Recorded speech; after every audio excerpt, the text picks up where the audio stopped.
General শিক্ষাকে যদি জিজ্ঞেস করেন পৃথিবীর খবর দে, কলেজের শিক্ষা, ভার্সিটির শিক্ষা, বিশ্ববিদ্যালয়ের শিক্ষা, এই জ্ঞান দিয়ে যদি পৃথিবীটাকে ক্যামেরা দিয়ে দেখা যায়, তাহলে বলবে এত সুন্দর দুনিয়া এর আগে ছিল না।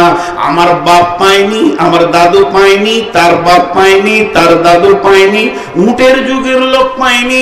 এই মজার দুনিয়া দরজা থেকে পায়ে হাঁটতে হবে না, টোটোতে তুলে নেবে, ট্রেনে তুলে দেবে, প্লেনে উঠে যাবেন, আপনার রাশিয়া চলে যাবেন, আপনি চলে যাবেন ফ্রান্সে, চলে যাবেন সৌদি, চলে যাবেন আমেরিকা, চলে যাবেন। আমার বাপজিকে এগুলো ভাবতে হতো না, দাদু ভাবতে হতো না। পূর্ববর্তী লোক যারা ছিল তাদেরকে হেঁটে মুর্শিদাবাদ থেকে বর্ধমান সবাই পৌঁছায়নি, হয়তো কেউ এক দুজন গেছে।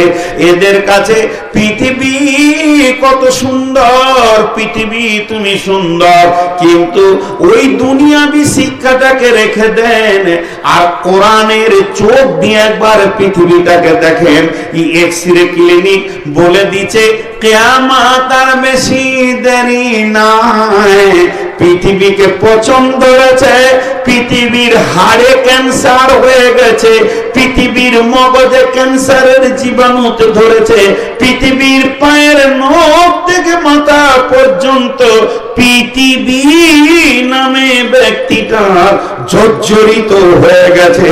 এর আর চিকিৎসা নাই, মেডিসিন নাই, এর এক্সরে নাই, অপারেশন নাই, এর আপনার কিনা কোনো আপনার কিনা রক্ত এক্সামিন করতে হবে না, ল্যাবে যেতে হবে না, মতের ঘোষণা পড়ে গেছে। তাই আমার আল্লাহ বলছেন পৃথিবীবাসী রে শুনে নে, ওয়ানুফিকা ফিস সূরি ফাসাইকা মান ফিস সামাওয়াতি ওয়া মান ফিল আরদি ইল্লা মান শাআল্লাহু সুম্মা নুফিকা ফীহি উখরা ফাইদা হুম কিয়ামুন ইয়ানজুরুন।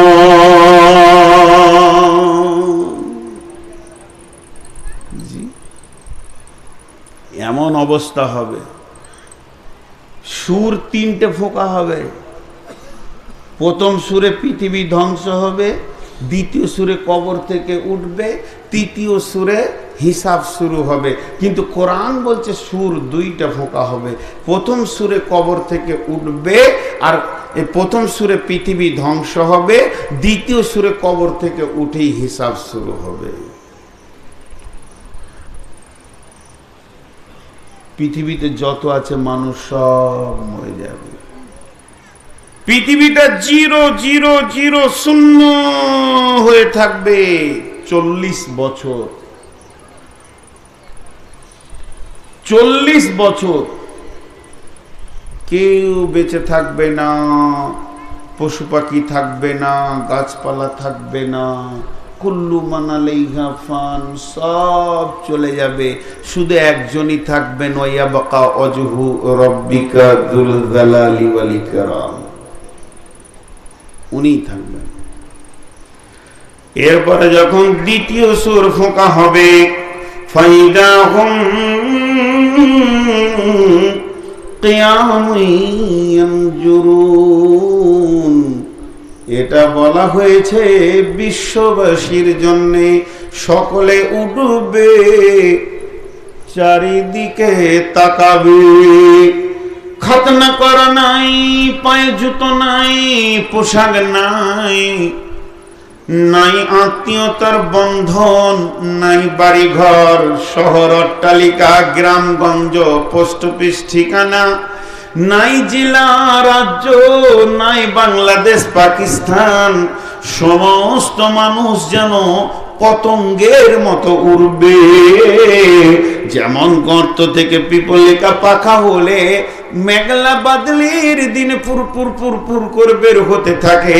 ইয়ানুফিকা ফিসসুরি আল ইয়াউমা ইনফাকু ফিসসুরি ফাতাতুনা আফওয়াজা।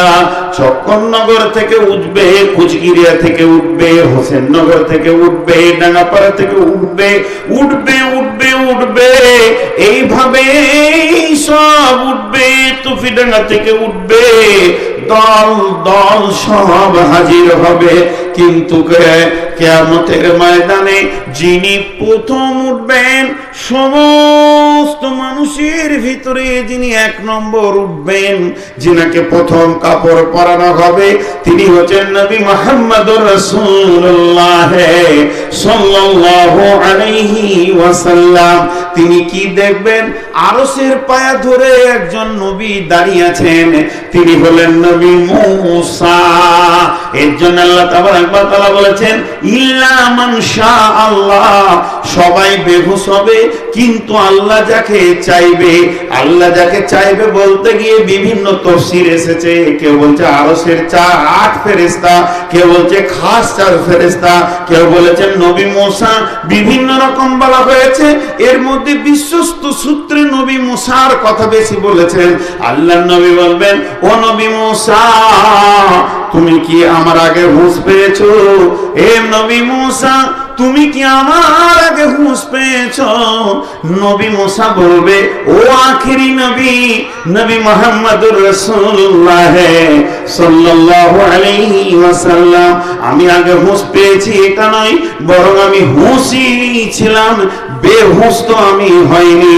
যেদিন আমি তোর পাহাড়ে আল্লাহকে দেখার বারবার আবদার করেছিলাম, সেদিন আল্লাহ আমাকে নূরের তাজাল্লি দিয়েছিল, যার কারণে আমি বেহুশ হয়ে গেছিলাম। আর ওই বেহুশিটা আজকে আল্লাহ পরিবর্তন করে দিলেন, আমাকে ওই পরিবর্তন দিলেন, বিশ্ব বেহুশ হয়েছে, আমি বেহুশ হইনি। এই যে মানুষগুলো এবার দল দল উঠলো, এই মানুষগুলো খাতনা থাকবে না, পায়ে জুতো থাকবে না, গায়ে কাপড় থাকবে না। বিশ্বনবী বলছেন, আম্মা জান আয়েশা প্রশ্ন করলেন, ইয়া রাসূলুল্লাহ, সেদিন একে অপরে দেখবে কিনা? নারী পুরুষ একসঙ্গে? বলে হ্যাঁ একসঙ্গে। আল্লাহ রাব্বুল আলামিনের নবী বললেন, ওই দিন আল্লাহর আযাব এত শক্ত হবে, কেউ কারোর দিকে তাকাবে এই সময়টাই কারো থাকবে না। মানুষ ত্রাহি ত্রাহি করবে, আর দল দল থাকবে। সেই দলটা কেমন থাকবে? সেই দলটা গ্রামে আলাদা, এই গ্রাম আলাদা, ও গ্রাম আলাদা, এই গোরস্থান আলাদা, ওই গোরস্থান আলাদা। জি না, তা নয়। তাহলে কি এটা কোনো এরকম ভাষার উপরে থাকবে? বাংলা বললে আলাদা, উর্দু আলাদা, হিন্দি আলাদা? জি না, তা নয়। তাহলে কেমন ভাবে দলটা হবে? সারা পৃথিবীর যত আলিম আছে এরা এক জায়গায় হবে, যত হাফিজ আছে এক জায়গায় হবে। শহীদের দল আলাদা, মুমিনের দল আলাদা, মুত্তাকির দল আলাদা, সালেহিনের দল আলাদা, কাফেরের দল আলাদা, মুশরিকের দল আলাদা, মুনাফিকের দল আলাদা। কিন্তু আমার আল্লাহ এমন একটা হুঙ্কার মারবে বন্ধুরে, একটা হুঙ্কারে সমস্ত দল ভেঙে চুরমার করে দিয়ে এক জায়গায় জমা করে দিবে। এখানে যে খুঁটিগুলো আছে, একটা নেট, এই নেট খুব ঘন নেটকে চারিদিকে খুঁটিতে টান মারেন, নেটটা সমান হয়ে যাবে, খুব জোর টান মারবেন চারিদিকে। ওর উপরে এরকম করে সরিষা ছিটিয়ে দেন, গোটা নেটটা সরিষা আছে, টানে একটা ইটকে খালি মাঝে ফেলে দেন, দুপ করে 5 কেজি ওজনের একটা পাথরকে, যেই মাঝে পাথরটা পড়বে তো সমস্ত সরিষা ঘর ঘর করে যে ওখানে হাজির হয়ে যায়। পৃথিবীতে কিছু সাউন্ড এসছে যার কোনো মানে নাই, কাজে লাগে। যার কোনো মানে নাই, কাজে লাগে। জি ভাই, মুর্শিদাবাদের লোক, আপনারা কুত্তাকে তাড়েন কি বলে? এটার মানে কি? সাউন্ড আছে, মানে নেই, আবার কাজে লাগে। বিড়ালকে তাড়েন কি বলে? তো ওটার মানে কি? এক যুগে তো, এখন তো ট্রাক্টর হয়ে গেছে, এক যুগে নাঙ্গল দিতে হতো, তো গরুর পেছনে পেছনে হাঁটতো, তো যে হাঁটতো সে তার মুখ বন্ধ থাকতো না, কত কথা বলতো গরুর সঙ্গে, বলতো না? হ্যাঁ, কাজে লাগে। তো আল্লাহ একটা শব্দ করবে যার কোনো মানে নাই, কিন্তু কাজে লাগবে। আল্লাহ কোরআনে বলেছেন একবার, বিসমিল্লাহির রহমানির রহিম, ফাইন্নামা হিয়া জাসরাতুন ওয়াহিদা, ফাইন্নামা হিয়া জাসরাতুন ওয়াহিদা। আল্লাহর ওই শব্দটা, আল্লাহর ওই সাউন্ডটা, আল্লাহর ওই গর্জনটা, আল্লাহর ওই গর্জনের ভঙ্গিটা এমন হবে, একবার গর্জন মেরে দেবে বিশ্বের সমস্ত হাসরবাসী এক জায়গায় হয়ে যাবে।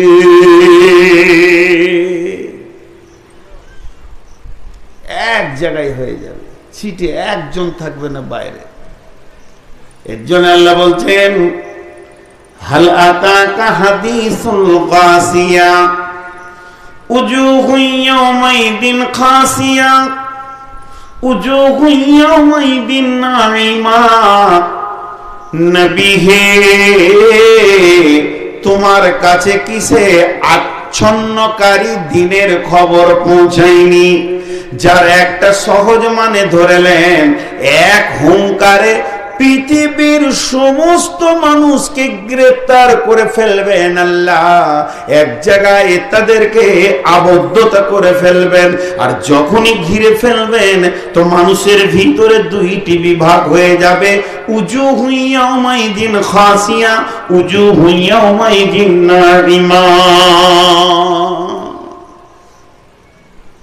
মুরগির বাচ্চা দেখেছে?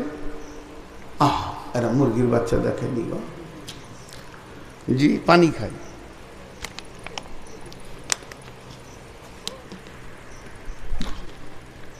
11টা বাজেনি,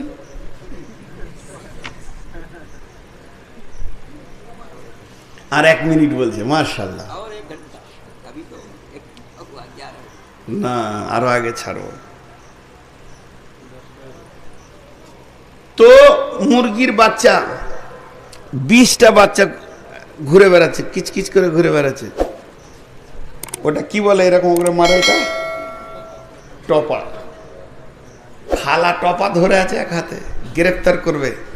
সামান্য এরকম করে খুদি দিয়েছে। ওদের আবার মুরগি ডাকার সাউন্ড আছে না? আরে হ্যাঁ না বলে না? সাউন্ড মেরেছে তো মুরগির বাচ্চাটা মাটাকে দিয়েছে, তো মা আবার ওর নিজের ভাষাতে বাচ্চাদেরকে ডেকে নিল। আর যেই বাচ্চাগুলো কাছে এসেছে, গ্রেফতার আসামি। আল্লাহ তাবারক ওয়া তাআলা কিয়ামতের মাঠে এরকম করে আচ্ছন্ন করবে, ঘিরে নেবেন। গ্রেফতারের অনেক ভাগ আছে, তফসিরটা শুনে থাকবেন হয়তো গাছিয়ার। আর 1 মিনিট লিব এখানে।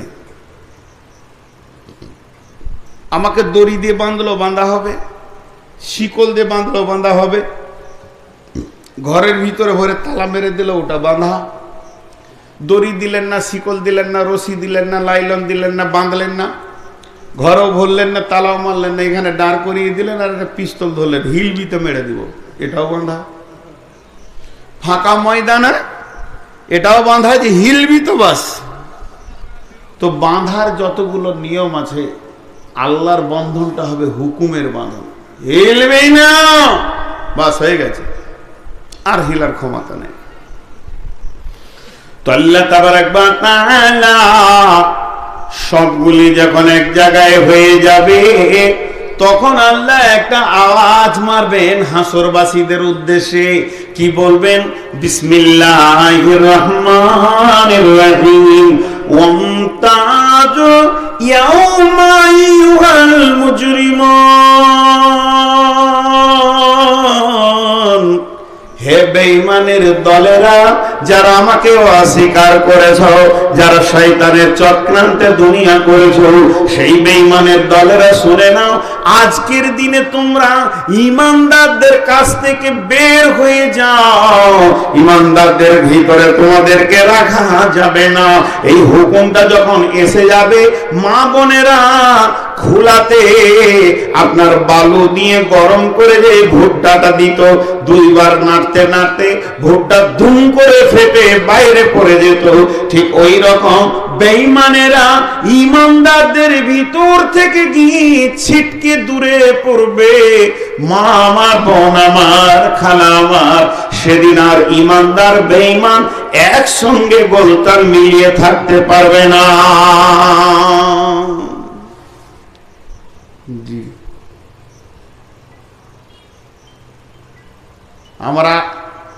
আমাকে বেশ কয়েকদিন থেকে বলা হয়েছিল যে মহিলাদের বায়ান করবেন।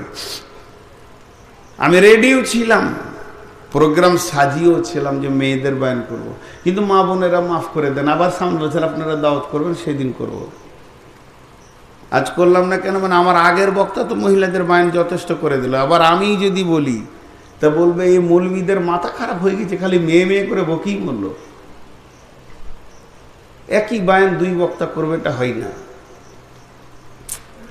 ততএব আমি যেটা বলছি, কিয়ামত, খালি কিয়ামত, আমি না কবর বলবো না জান্নাত জাহান্নামে যাব, শুধু কিয়ামতের কথা বলছি। আর এটা হবেই, এটা হবেই।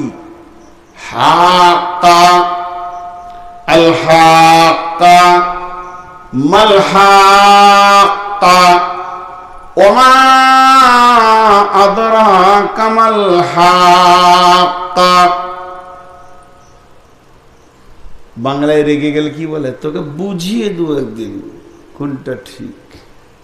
এটাই আল হাক্কা মাল হাক্কা ওমা আদরাকা মাল হাক্কা।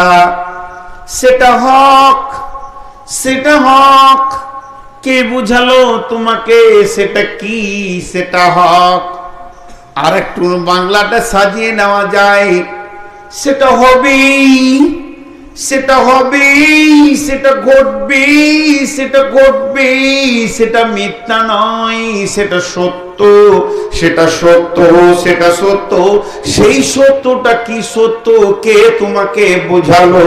আল হাক্কা তুমাল হাক্কা ওমা আদরাকা মাল হাক্কা।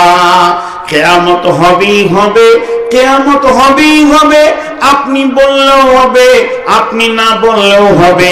আর আমরা যদি মনে করি কিয়ামতের দিকে যাব না, কবরের দিকে যাব না, আল্লাহ এমন একটা গতিতে বেঁধে দিয়েছে, আমার বয়সটা আজকে 51, কালকে 52, পরশু 53, তারপরে দিনে 54, এটা যদি মানুষের হাতের মঠটা বাঁধানো থাকতো, তা আমি 16 থেকে আর কোনোদিন 18তে ঢুকতাম না, 18 থেকে আমি 20-এ যেতাম না, মত পর্যন্ত 20-এই কাটিয়ে নিতাম। আমার আল্লাহর কুদরত কেমন! আমার জীবন, আমাকে জীবন দিয়েছে, দেহ দিয়েছে, আত্মা দিয়েছে, জ্ঞান দিয়েছে, বুদ্ধি দিয়েছে, উদ্দীপনা দিয়েছে, প্রেম দিয়েছে, ভালোবাসা দিয়েছে, বিবেচনা দিয়েছে, কিন্তু আমার জিন্দেগির মানদণ্ডটা আটকাবার ক্ষমতা আমাকে দেয়নি, সেটা তার কাছে রেখেছে। আস্তে আস্তে নূর মোহাম্মদের একদিন দাড়ি ছিল না, একদিন সে হাফ প্যান্ট পরে খেলা করতো, তারপরে মাদ্রাসা গেল, পায়জামা লুঙ্গি ধরলো, একদিন সে দাড়ি ছিল না, তারপরে দাড়ি হলো, দাড়ি হতে হতে দাড়ি কালো ছিল, এরপরে দাড়ি সাদা হলো, একটা দুটো সাদা, সবগুলি কালো, এখন সাদা বেশি কালো কম, আরেক বছর পর দেখবেন একটাও কালো আর নাই। তার মানে তিনি ধীর গতিতে কবরের দিকে আমাকে টানতে রয়েছে, কবর যেন চুম্বকের মতো ধীর গতিতে টানছে। এটা আমাকে নয়, এটা আপনাকেও, এটা সারা বিশ্বকে, জ্ঞানী হোক, অজ্ঞানী হোক, সজ্ঞানী হোক, ব্রেনওয়াল হোক, ব্রেনহীন হোক, নারী হোক, পুরুষ হোক, শিশু হোক, বৃদ্ধ হোক, শিক্ষিত অশিক্ষিত, শ্রমজীবী বুদ্ধিজীবী, ধোপা নাপিত ছুতর, ইমানদার বেঈমান, জুয়ারি তাস মাতাল, যে কেউ হোক না কেন, ধীর গতিতে যেন কবরের দিকে, হাসরের দিকে চলতে রয়েছে। ফাঁসির মঞ্চ দিকে হাঁটলে আসামির যে অবস্থা হওয়া দরকার, আমাদের সেই অবস্থাটা নাই। তার কারণ পশুদের জিন্দেগিতে ঢুকে গেছি, মানুষত্বের ব্রেন আমাদের কাছে নাই, চেতনা শেষ হয়ে গেছে। শেখ সাদি আলাইহি রাহমাকে জিজ্ঞেস করছে একজন, কেমন আছো? তো উত্তরে বলছে, ফাঁসির আসামি যেমন থাকে। হাজি, জেলখানাতে ফাঁসির আসামি খুশিতে থাকবে? আবার ডেট যদি হয়ে যায় তাহলে হলো। 25টা লোককে জেলে ভরেছে, লালবাগ জেলে ওরা ঢুকে আছে, আর ওদেরকে শুনিয়ে দিল ভারতবর্ষের সমস্ত পার্টি, সমস্ত মন্ত্রী সর্বসম্মতিক্রমে রায় হয়ে গেছে, তোমাদের 25 জনের ফাঁসি হবে। কিন্তু ডেট কোনো ঠিক নাই, যখন মন যাবে নিজে খালি টেঙে দেবে। আচ্ছা, ওদের ঘুম হবে, ওদের খাওয়া দাওয়া থাকবে? তাহলে দুনিয়া তো জেলখানা, আমরা ঢুকে আছি, আর এই জেলের যে মালিক সে আল্লাহ বলে দিয়েছে কুল্লু নাফসিন জায়কাতুল মত, ফাঁসির রায় ঘোষণা করে দিয়েছে। কার ফাঁসির রায় নাই বলেন? তারপরেও এই হাসছে খিলখিল করে, এরপরেও জুয়া খেলছে। ফাঁসির আসামি জেলে বসে যদি তাস খেলতে খেলতে হি হি করে হাসতে পারে, ওকে আর মানুষ বলা যাবে না, পশু বলা যাবে। আল্লাহ তাবারক ওয়া তাআলা আমাদেরকে ওই কিয়ামতের দিকে নিয়ে যাচ্ছে।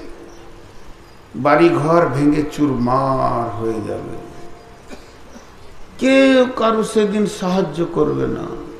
আহা, ইয়াউমা ইয়াফিরুল মারউ মিন আখিহি ওয়া উম্মিহি ওয়া আবিহি ওয়া সাহিবাতিহি ওয়া বানিহি লিকুল্লি ইমরিইন ইয়াউমাইদিন শানুন ইউগনি উজুহুন ইয়াউমাইদিন মুসফিরা যাহিকাতান মুস্তাবশিরা ওয়া উজুহুন ইয়াউমাইদিন আলাইহা গাবারা তারহাকুহা কাতারাহু উলাইকা হুমুল কাফারাতুল ফাজারা।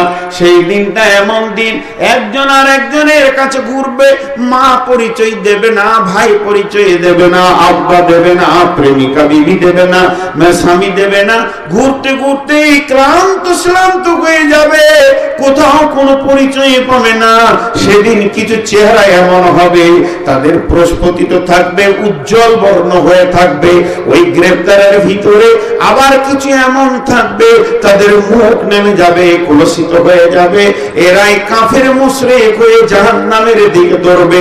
কিন্তু শুনলেন, ওই গ্রেফতারের দিনে আল্লাহ বলছেন উজুহু ইয়াউমাইদিন খাসিয়া, কিছু লোকের মাথা নিচে নেমে যাবে।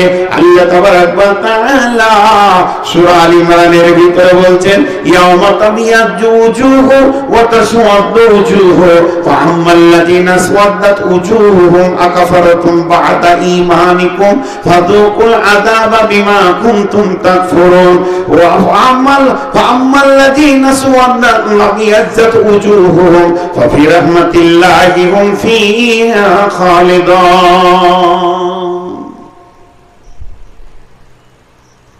দোকানে উদাহরণটা অনেকবার দিয়েছি। রাত 12টায় আপনি মার্কেটে চলে যান, কুচবিহার মার্কেট আর কোনো মার্কেট, দোকান লাগানো আছে কিন্তু ঘরটার ভিতরে কি মাল আছে বলা যাবে সাইনবোর্ডটা পড়লে। সাইনবোর্ড ভিতরকার মালের খবর দিয়ে দেবে, এটা কাপড়ের দোকান, এটা হার্ডওয়্যার্সের দোকান, না এটা বইয়ের দোকান, না এটা মিষ্টির দোকান। তো যেদিন কিয়ামতে মানুষকে গ্রেফতার করা হবে, তো চেহারা বলে দিবে যে মালটা জাহান্নামের না, মালটা জান্নাতের। ও চেহারা কালো হবে, নিচ দিকে নামবে, কুলসিত হবে, বোঝা যাবে যে মালটা জাহান্নামের। চেহারা নূরে ঝকমক করবে, প্রজ্বলিত হবে, হাসি হবে, স্বতঃস্ফূর্ত থাকবে, এটা জান্নাতীদের হবে। জি, এর নাম কিয়ামত, এর নাম কিয়ামত। কানা মিকদারুহু 50 আলফা সানাতিন, কানা মিকদারুহু আলফা সানাতিন। দুই রকম, 1000 বছরের দিন, 50,000 বছরের দিন, বিভিন্ন রকম আমলের উপরে হবে। 50,000 বছরে একটা দিন হবে। সুবহানাল্লাহ, সুবহানাল্লাহ। মাথার উপরে সূর্য থাকবে। হাজি ভাই, কিয়ামতটা এরকম আলো হবে, আলো দিনের মতো? জি না, অন্ধকার।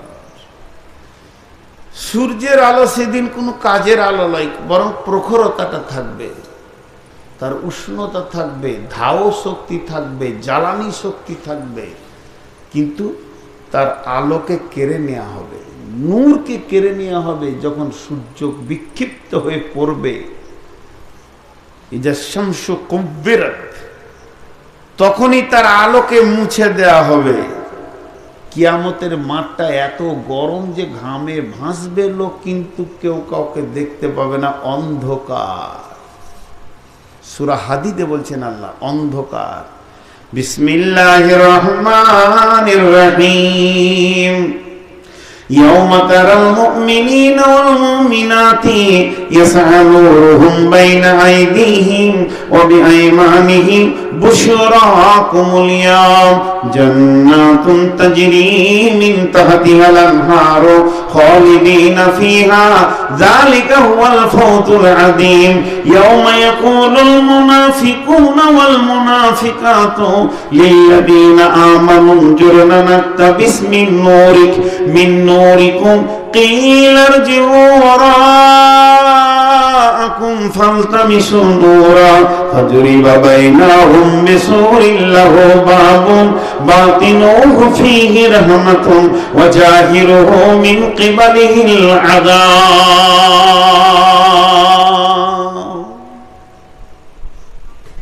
এখানে দুটি শব্দ এমন আছে আপনি অন্ধকারটা বুঝে নেবেন শর্ট করবো এই আয়াত কটাকে বেশি কথা বলবো না আল্লাহ বলছে সেই কঠিন দিনে তোমরা মুমিন মুমিনাদেরকে দেখবে তাদেরকে নূরে ঝকমক করে দেওয়া হবে নূরটা অতি প্রয়োজনীয় হয়ে যাবে মুমিনদের জন্য কেন অন্ধকার জান্নাতে না যাওয়া পর্যন্ত কোনো নিয়ামত পাওয়া যাবে না জান্নাতে না যাওয়া পর্যন্ত কোনো নিয়ামত পাওয়া যাবে না জান্নাতে না যাওয়া পর্যন্ত জান্নাতীরা কোনো নিয়ামত ভোগ করতে পারবে না কিন্তু কবরে পারবে একটা জান্নাতি ঘুম আর হাসরে 4টা নিয়ামত পাবে জান্নাতীরা কিয়ামতের মাঠে 4টা নিয়ামত পাবে কিয়ামতের মাঠে 4টাই নিয়ামত আছে একটা হলো হাউজে কাউসার একটা হচ্ছে রহমতের ছায়া যেটা সাধারণ ভাষায় আরশের ছায়া বলি আর একটা হচ্ছে আপনার কিনা আল্লাহর দিদার রোজাদারদের জন্য দিদারে ইলাহি আর 4 নম্বর হচ্ছে নূর আল্লাহর নূর বন্টন করবেন মুমিনদেরকে যাতে করে আলোর দরকার কিয়ামতের মাঠে যখন সুর ফোঁকার পর মানুষ উঠবে প্রথম যেটা প্রয়োজন 1 নম্বরে যেটা প্রয়োজন মাত্র 1 সিরিয়াল উঠি যেটা প্রয়োজন সেটা আলো কিছু তো দেখতে হবে কিন্তু দেখতে হবে এটা পাবে কে যারা নামাজি নূরে ঝকমক করছে উজুর জায়গা কিন্তু আমাদের কাছে নেই গোটা কোরআনকে যদি ছাকা হয় চালুনে 10 পারা আল্লাহ আখিরাতের কথা বলেছেন গুরুত্ব কত 10 পারা আখিরাতের কথা বলেছেন 10 পারা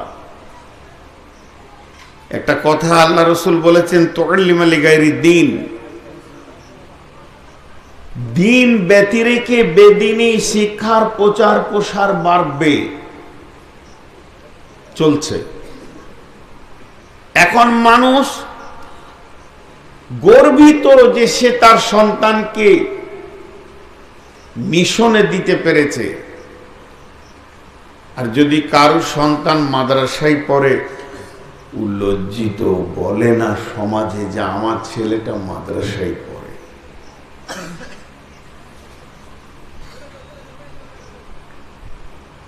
দ্বীনি শিক্ষার বহর কতটা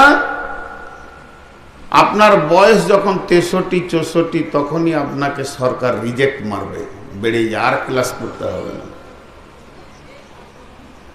শুধু এই পর্যন্ত নয় আপনাকে পেনশন চালাবে আপনার বিবিকেও চালাবে কবরে যাওয়ার পর আর এর মূল্য থাকে না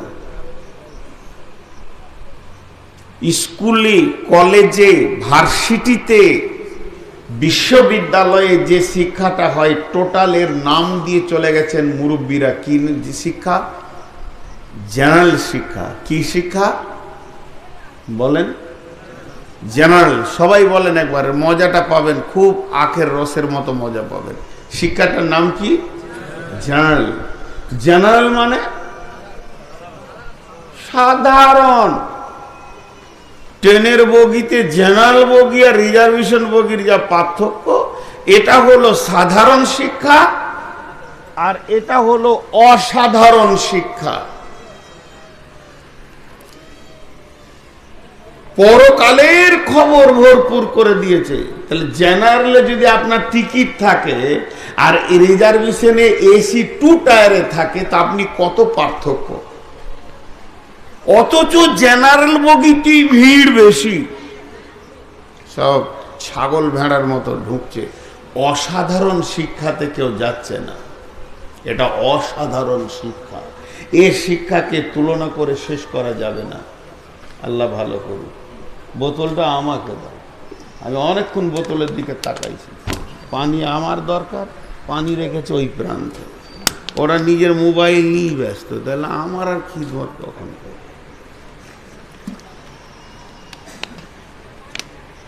মেহমানের যে কি ইজ্জত, আজকে এর উপরে খুতবা দিলাম।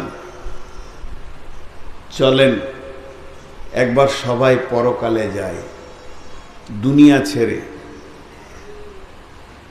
ফকিরি গান আছে একটা, মারেফাতের গান, মরার আগে মরতে হবে, মরার আগে মরতে হবে। আমার একটা বিষয়ে বক্তব্য নতুন বের হয়েছে, শুধু একবার বক্তব্যটা রেখেছি, দ্বিতীয়বার এখনো হয়নি। সেটা হচ্ছে ঈমান কবরে পৌঁছানো কঠিন। ঈমানটাকে পৌঁছাবেন কিভাবে? ওটা পৌঁছাতেই হবে, না পৌঁছাইলে আপনি নাকাম। তার প্রসেসটা কি, এটি বড় কঠিন। তো এখানে যতগুলি লোক বসে আছি, কবরে ঢুকবো না এমন একজন নাই। আলামে বারজাকে যেতেই হবে, কিয়ামতের মাঠে উঠতেই হবে, হিসাব দিতেই হবে। পুলসেরাতটাকে আল্লাহ ওয়াজিব করে দিয়েছেন, যার উপর আপনাকে যেতেই হবে, বাইপাস কোনো রাস্তা নাই, তারপরে কোনো রেহাই। আমি যে রাস্তাটার কথা বললাম, কবর থেকে নিয়ে জান্নাতের গেট পর্যন্ত একটা লম্বা রাস্তা রয়েছে। কবর থেকে জান্নাতের গেট পর্যন্ত একটা লম্বা রাস্তা রয়েছে। কবরে ঢুকতেই হবে, হিসাব দিতেই হবে, কিয়ামতে উঠতেই হবে, সেখানে আপনার কিনা হিসাব দিতে হবে, সেখানে দাঁড়িপাল্লায় গুনহানে কি ওজন করা হবে, সেখান থেকে অতিক্রম করে গিয়ে আপনাকে পুলসেরাতে পা দিয়ে পুলসেরাতকে অতিক্রম করে জান্নাতে আপনাকে তারপরে পৌঁছাতে হবে। এই রাস্তাটার উপরে আপনাদের বিশ্বাস আছে না নাই? এই রাস্তাটার উপরে আপনার আমার বিশ্বাস আছে না নাই? এতগুলি লোক মুখ খোলেন না। ছক্করনগর গায়ের নামটা যে কোন মুরব্বী রেখে গিয়েছিল, এর মানেটাই খুঁজে পাই না। জি, ছক্করনগর, ছক্কনগর, ছক্কনগর। এর আবার কিরাত করতে হয়েছে, কারির কাছ থেকে ঠিক করে নিতে হয়েছে। আচ্ছা যাই হোক, এটা বড় জিনিস নাই। গ্রামের নাম XYZ হতেই পারে। আখিরাতের উপরে বিশ্বাস আছে না নাই? যার নাই হাত তুলেন। কি গোলমাল! साथ भैंस के सामने बीन बजाना।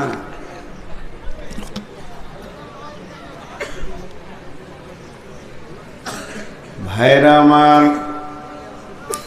क़यामतेर नाम क़यामत, क़यामतेर नाम महशर, क़यामतेर नाम यौम, क़यामतेर नाम यौमुल अदीम, क़यामतेर नाम यौमुल फसल, क़यामतेर नाम यौमुल हिसाब।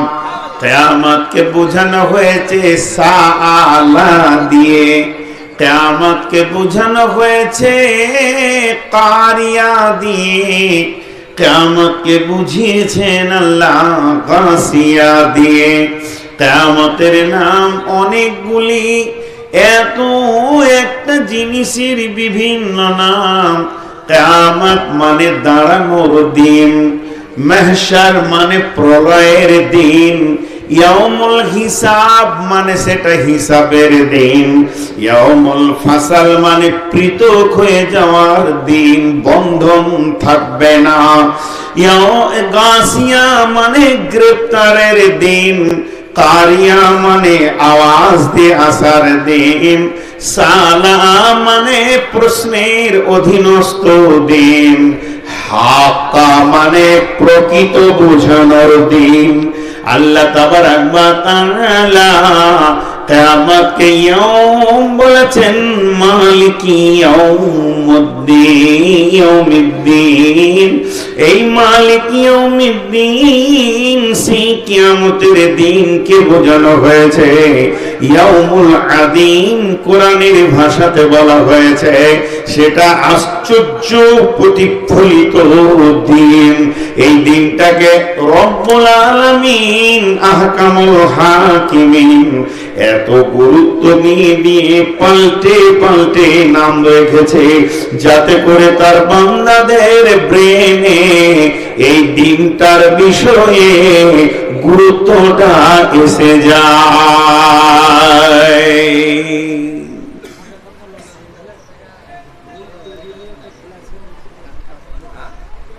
এটা কঠিন একটা দিন।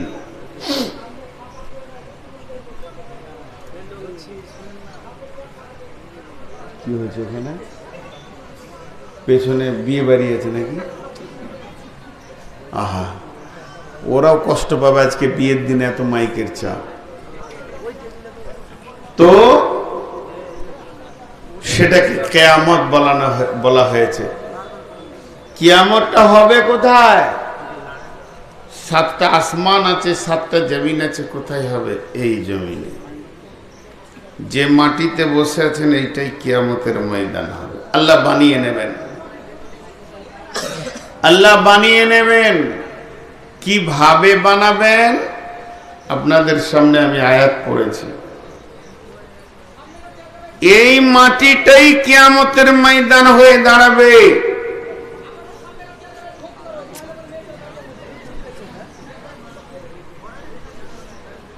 এই মাটিটাই আপনারা আমাদের বর্ধমানের ভাষাতে আমরা খামার বলি, আপনারা খহিলান বলেন। ফসল কেটে যে জায়গায় ওকে ঝাড়ানো হয় এটাকে খহিলান বলেন না, আমরা খামার বলি। চাষি মাঠে দেখে এসছে যে আমার ধান পেকে গেছে, একে ঝাড়িয়ে ধানটাকে ঘরে আনার প্রসেস হচ্ছে খামারে তার প্রসেসিং করতে হবে। এখন তো হারভেস্টারে তুলে নিচ্ছে। তো চাষি কি করে? ওর খামারটা সারা বছর কিছু কাজ করেনি, এই জন্য ছোট ছোট গাছ উঁচু নিচু হয়ে আছে।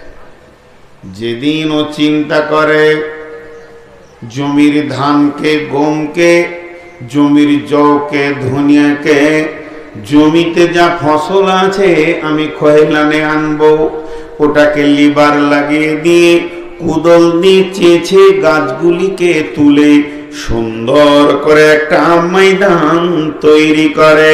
তো রব্বুল আলামিন পৃথিবী চলছে চলছে, পৃথিবীতে গাছ আছে, নদী আছে, পাহাড় আছে, পর্বত আছে, আসমান আছে, জমিন আছে, গ্রহ আছে, নক্ষত্র রয়েছে। বিভিন্ন রকম ভাবে পৃথিবীটা সাজানো আছে। যেদিন আল্লাহ নিয়ত করবে এই পৃথিবী আর আমি রাখবো না, পৃথিবীকে ভেঙে দেব, পৃথিবীকে চুরমার করে দিব, ভব মেলাকে গুটিয়ে দেব, সেদিন রব্বুল আলামিন তার এক গোলামকে বলবে, গোলাম তুই সুর ফুঁকে দে, তুই সাউন্ড করে দে, তো সারা পৃথিবীটা ভেঙে চুরমার হয়ে, না পাহাড় না নদী, না উঁচু না নিচু, না খাল না বিল, না জঙ্গল, না গাছপালা, না রোড, এক কথাই বুঝেলেন গোটা পৃথিবীটা একটা মা বোনের রুটি করে ওই রকম রুটির খোলার মতো হয়ে যাবে, উঁচু নিচু থাকবে না, ওই রকম ময়দান বেনে যাবে।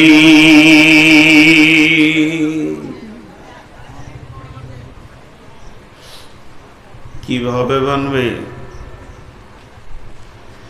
ونفخ في الصور فتأتون أفواجا وفتحت السماء فكانت أبوابا وسيرت الجبال فكانت سرابا إن جهنم كانت مرصادا للطاغين مآبا لابثين فيها أحقابا আল্লাহ তাবারাক ওয়া তাআলা বলছেন ইসরাফিল যখন সূর ফুঁকবে ওয়ানফিকা ফিস-সূরি ফাতাতুনা আফওয়াজা তোরা সেদিন দল দল উঠবে আর কি হবে ওয়াসুইরাতিল জিবাল ফাকানাত সারাবা সেদিন পাহাড়গুলো বালুর মতো উড়বে ওয়াফুতিহাতিস সামাউ ফাকানাত আবওয়াবা এবং আসমানটা টুকরো টুকরো হয়ে পড়বে শুধু এইগুলি নয় আল্লাহ অন্য সূরায় বলেছেন ইজাস সামাউন ফাতারাত ওয়া ইদাল কাওয়াকিবু ইনতাশারাত তার মানে তারাগুলি সৌর জগতে যত গ্রহ রয়েছে চন্দ্র সূর্য তারা নেপচুন গ্যালাক্সি ব্ল্যাক হোল যত রয়েছে সবগুলি বিক্ষিপ্ত হয়ে পড়ে যাবে সৌর জগৎ থাকবে না এবার ভৌত জগৎ পৃথিবীর মাটির নিচে যে মালগুলি আছে কি হবে ইজা সুলসিলাতিল আরদু জিলজালাহা ওয়া আখরাজাতিল আরদু আসকালাহা ওয়া ক্বালাল ইনসানু মা লাহা ইয়াওমাইদিন তুহাদ্দিসু আখবারাহা বিআন্না রাব্বাকা আওহা লাহা ইয়াওমাইদিন ইয়াসদুরুন أشتاتا ليروا أعمالهم فمن يعمل مثقال ذرة خيرا يره ومن يعمل مثقال ذرة شرا يره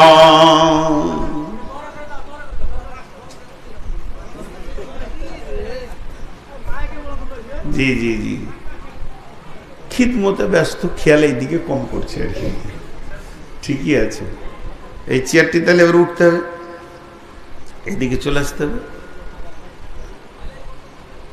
ইসরাফিল কি করছে এখন আরাম করছে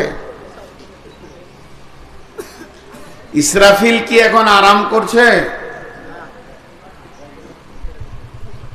আগের বক্তা বকছিল আমি আরাম করছিলাম এখন আমি বকছি পরবর্তী বক্তা যদি কেউ থাকে তো শুয়ে থাকবে কিন্তু ইসরাফিল না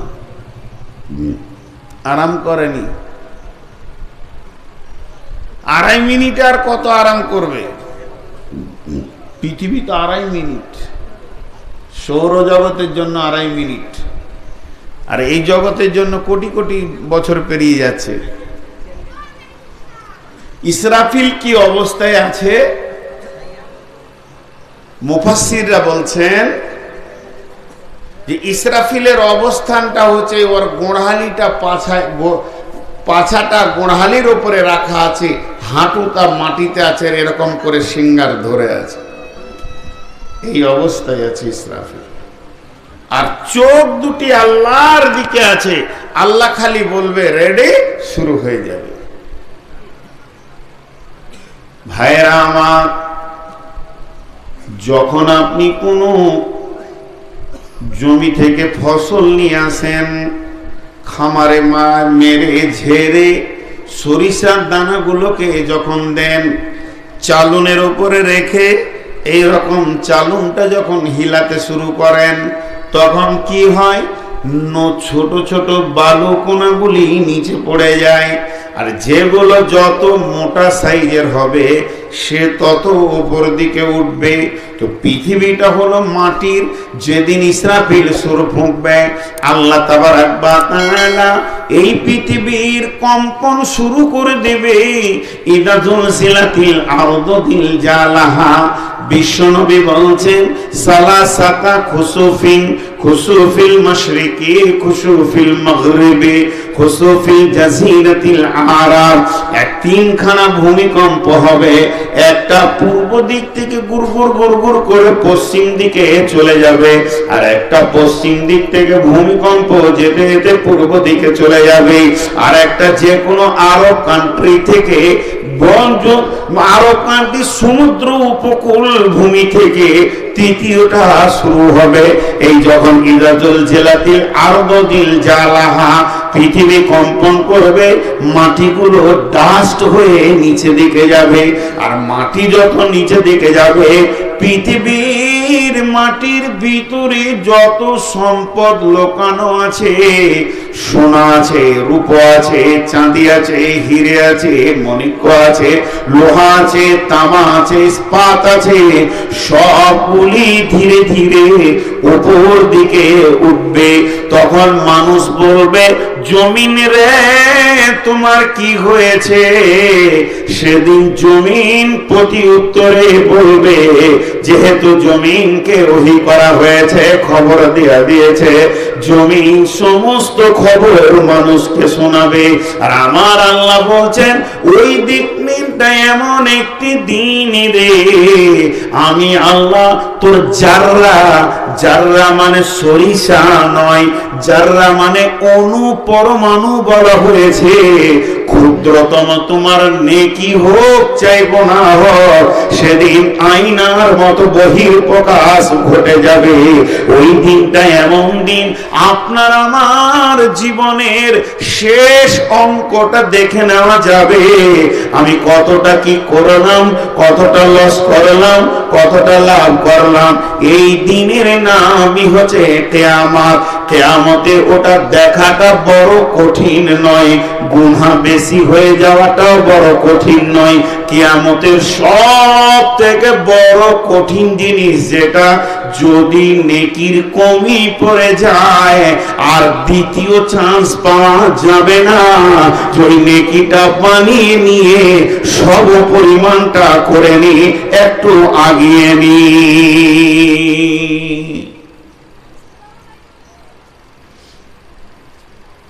এটাই হচ্ছে সব থেকে বেশি বিপদ। যেটুকু কম করবে সেটুকুই কম আপনার। ওইটাকে যে আপনি আমি পুরা করব না।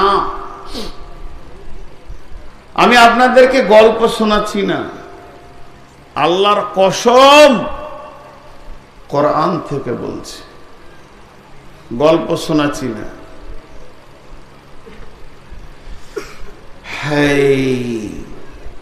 একটা উদাহরণ দিব, কজন বুঝতে পারবেন এটা আমি জানি না, কারণ খুব ফুটে উঠবে কিনা, নতুন আমার ব্রেনে আসলো।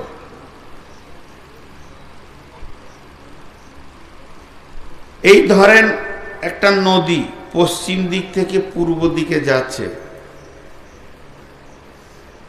কিছু দূর যাওয়ার পর 2-5 কিলোমিটার আপনাদের এই এলাকায় ও আসছে বিহার থেকে, ঠিক এখান থেকে 5 কিলোমিটার যাওয়ার পর ওখানে পানিটা 70 ফুট নিচে পড়ে আবার যাচ্ছে,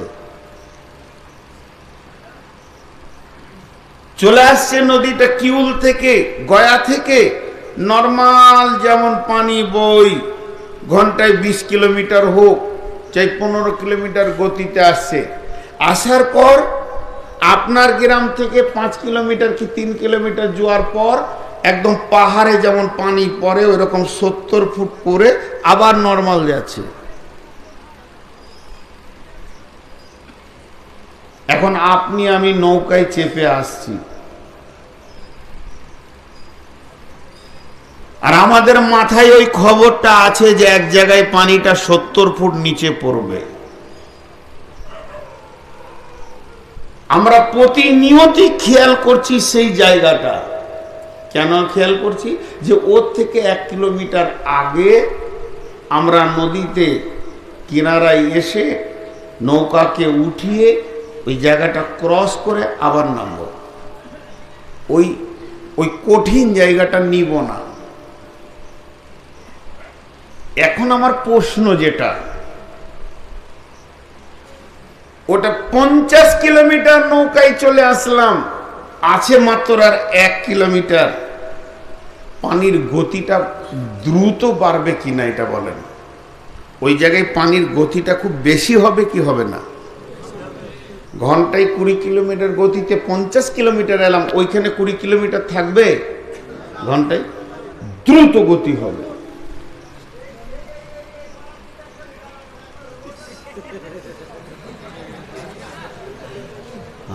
ওরা কত কষ্ট পেয়েছে, আমি মাইকে কথা বলছি ওই জন্য ওরা চিল্লাইছে। আচ্ছা, ওরা কাজ সেরে এলে আমি খানিক বসি, তো ওই জায়গায় পানির গতিটা দ্রুত হবে। বাস আমার উদাহরণটা দেওয়া হয়ে গেল।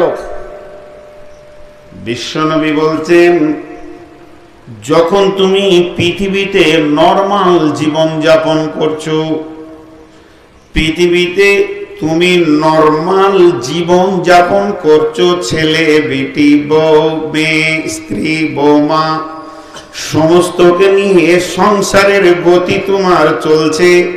তোমার দাদার চলেছে, পরদাদার চলেছে, তোমার চলছে, তোমার বাপের চলেছে। যখনই দেখবে পৃথিবীটা প্রতিটি কাজে গতিশীল হয়ে গেছে, তো জেনে নাও কিয়ামত এসে গেছে।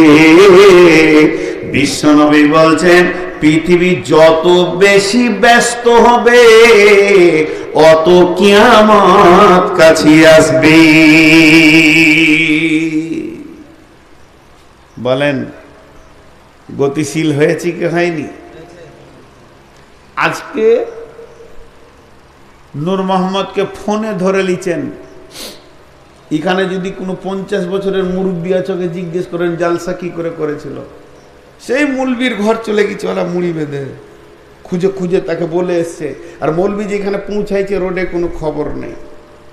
ফতোয়া নেবেন মদিনা ইউনিভার্সিটি থেকে, হ্যালো 1 মিনিটে চলে আসছে।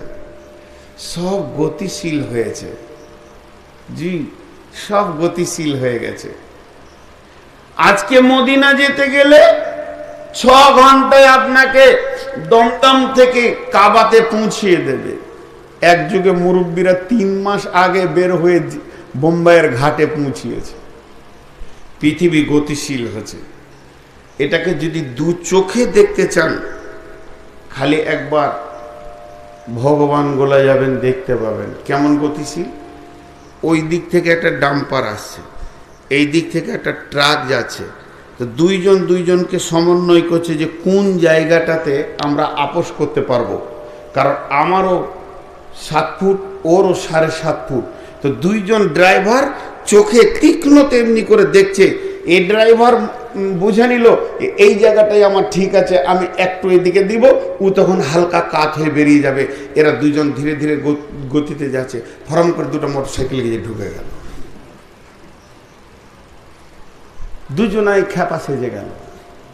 2 ড্রাইভার তখন ঠেস দিয়ে দিল, আর কিছু করার নেই।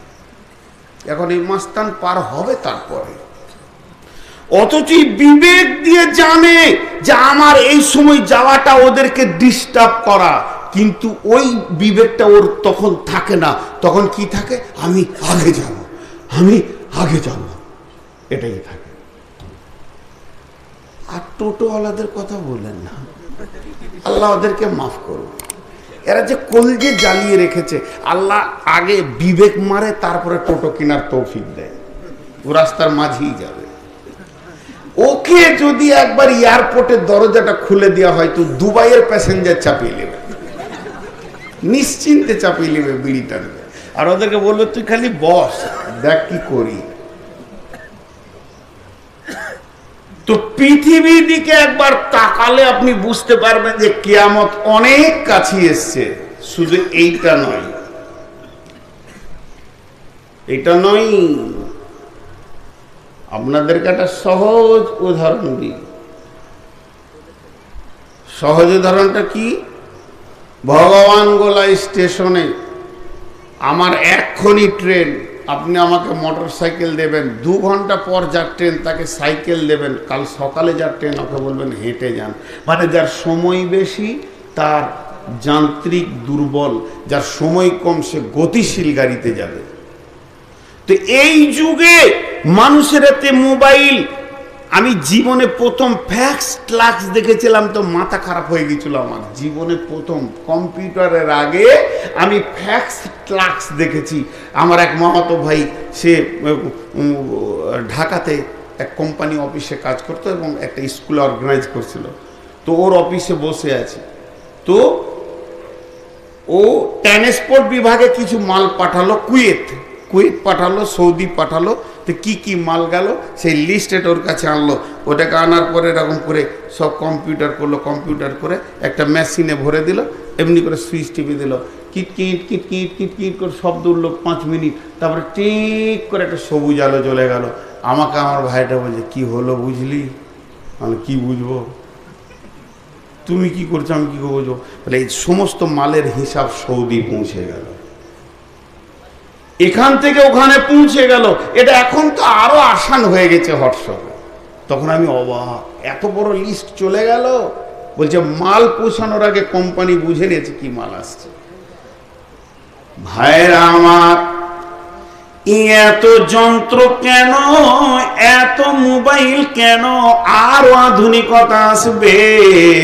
তার কারণ হচ্ছে আল্লাহ একদিকে মানুষের আয়ুকে মেরে দিচ্ছে, মানুষ বুঝে না অল্প আয়ুতে এখন মানুষ শেষ হতে চলেছে। 50 বছর পরে যৌবনের চেতনা শেষ হয়ে যেছে। এবার 40 বছরের ছেলেরাও যৌন চেতনা পাচ্ছে না, কিন্তু একটা 12 বছরের ছেলে যৌবন জগতে ঢুকে যেছে। 9 বছরের ছেলে সে অ্যান্ড্রয়েড মোবাইলে যৌন জগৎকে খুঁজে পেয়ে নিচ্ছে।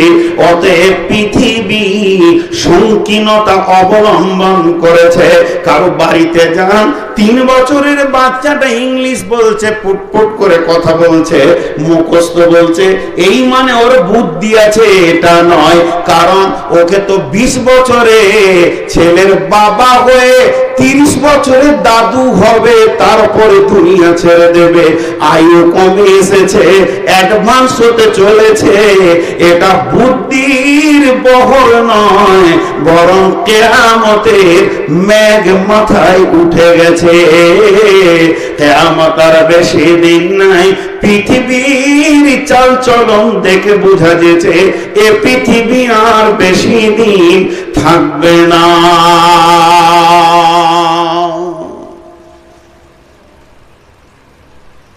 সুবহানাল্লাহ, ভগবান গোলার পাটি এতক্ষণে ঢুকছে।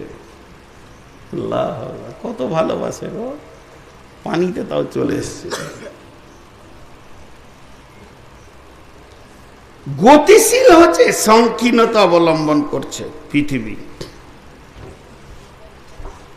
হায়াত বেশি দিন আর মানুষের নাই, হায়াত কমছে। মুসলিম শরীফের হাদিস, এই হাদিসটা পেয়ে যাবেন ইসলামী খুতবাতে দিয়েছেন, মুসলিম শরীফের বরাদ্দ দিয়ে, যে এক বুড়ি মেয়ে কবরকে সামনে রেখে কাঁদছে। কাঁদছো কেন? বলে আমার ছোট ছেলে মরে গেছে।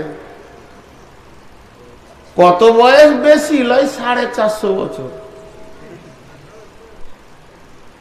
বাঁচত 2-2.5 বছর, 3000 বছর। 450 বছরে মরে গেছে।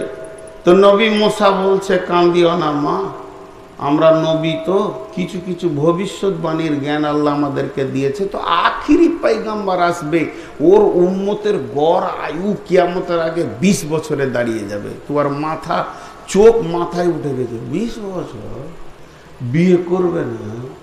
2টা প্রশ্ন করেছিল, বিয়ে করবে না, বাড়ি ঘর বানাবে না। বলে ওদের বাড়ি যা হবে তোর মাথাতেই আসবে না। এখন লম্বা উঠবে উপর দিকে, খালি আকাশচুম্বী বিল্ডিং হবে। আর বিয়ে সুবহান আল্লাহি বিহামদিহি, সকাল বিকাল বিয়ে। এখন আবার বিয়ের ব্যাখ্যা আজকে আর করবো না, মাথা খারাপ, অন্যদিকে চলে যাচ্ছে আমার বক্তব্যটা। আবার যে ফুল গাড়িতে সাজিয়ে বিয়ে করতে যেছে, দেখছি যে কলজে ফেটে যেতে, হায় রে বিয়ে আবার করবো নাকি। ও যে কি মাল আনছে ও জানে না বাবা, ও কত ফুল ছিঁড়ে পায়ে পড়ে যাবে। সব রস পিড়ে শেষ করে দেবে। বিশ্ব নবীর মতো বীর ব্যক্তিকেও 29 দিন কথাবার্তা বন্ধ হয়ে গেছিল, বয়কট করা হয়েছিল বিবিদেরকে। আর বিয়ে মানে তানসান, এখন খাও আর ঢোল বাজাও।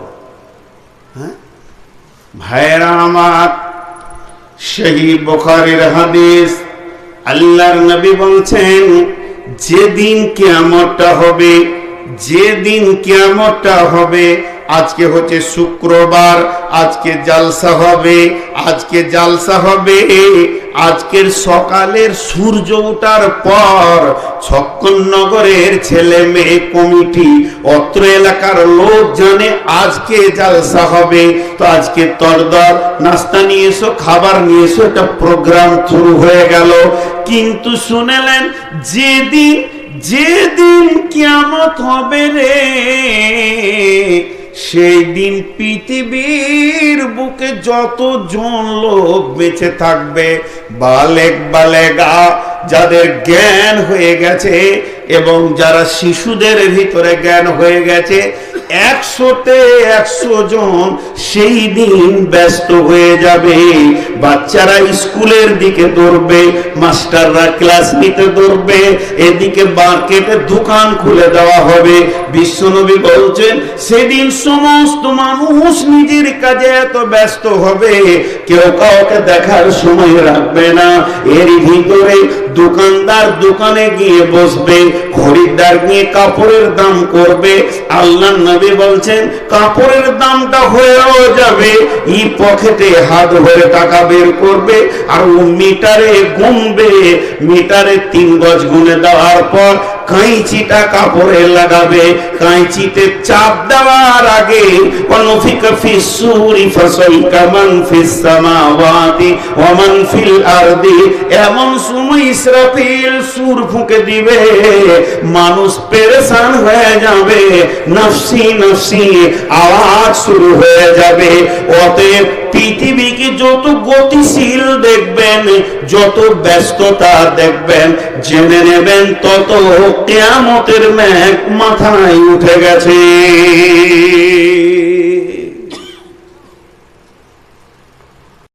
আগে বাড়াতে হবে, পেছন ফিরে জানে ওয়ালা আমরা নয়।